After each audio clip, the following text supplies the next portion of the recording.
નમસ્તે વાલા ભક્તજનો, આજે માતા ધર્મસભા સામાન્ય કાળનો 6થો રવિવાર ઉજવે છે. માતા ધર્મસભા આપણને નિયમ સંહિતાના શબ્દોની પારનું હાર્દ સમજાવીને તેના પાલન માટે આહ્વાન કરે છે. યહૂદી ધર્મમાં નિયમ સંહિતા એટલે ઈશ્વરે મોશેને આપેલી 10 આજ્ઞાઓ, પંચગ્રંથિ, પૈગંબરોને નિયમ સંહિતા, શાસ્ત્રીઓ ને ફરોશીઓએ ઘડેલા મૌખિક નિયમો, જેની સંખ્યા 613 હતી.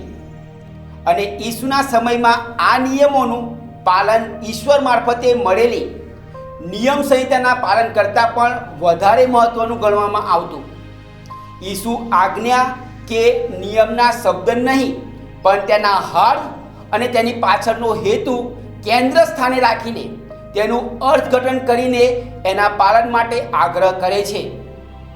આમ ઈસુ નિયમ સંહિતાના નિયમને એક નવા આયામમાં રજૂ કરીને તેની પૂર્તિ કરે છે.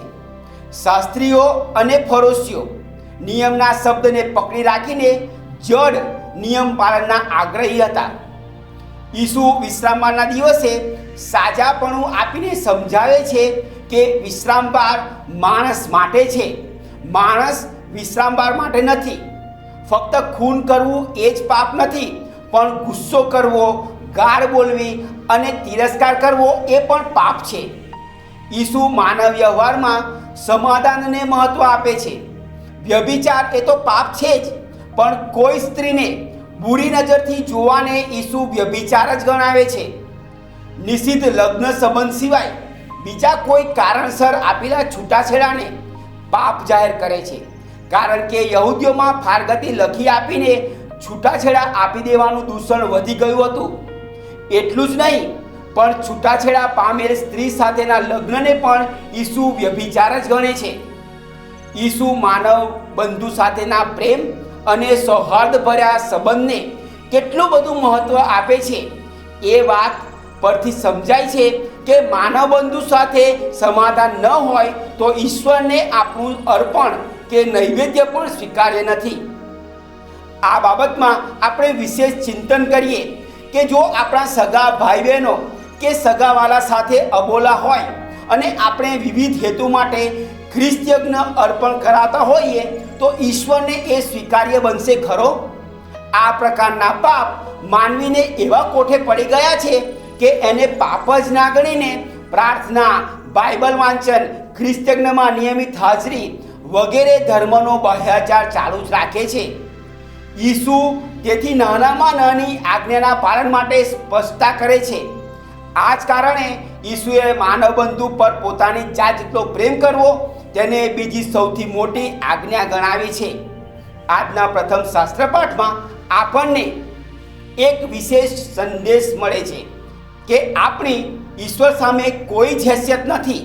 તેમ છતાં ઈશ્વરે આપણને એટલી બધી ગરિમા બક્ષી છે કે આપણે ઈચ્છીએ તો આજ્ઞાઓનું પાલન કરી શકીએ છીએ. વફાદારી જાળવવી કે નહીં એની પસંદગી માનવી પર છોડી છે. કોઈ દબાણ કે બળજબરી નહીં. માનવી પોતાની વિવેક બુદ્ધિનો ઉપયોગ કરવા સ્વતંત્ર છે. માનવીના હિતમાં છે કે મૃત્યુની નહીં પણ જીવનની પસંદગી કરે, અને એ માટે જરૂરી છે કે ઈશ્વરથી ડરીને ચાલે, જેથી તેમના ઉપર તે રહેમ નજર રાખે.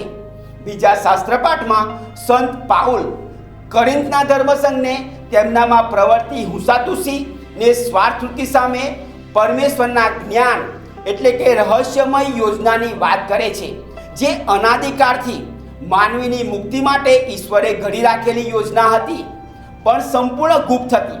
પણ હવે પવિત્ર આત્મા દ્વારા પ્રગટ કર્યું છે, જે માનવીની બુદ્ધિથી સમજી ન શકાય તે પવિત્ર આત્માની પ્રેરણાથી સમજી શકાય. આપ સર્વ ઉપર ઈશ્વરની ખાસ આશીષ સૂત્રો.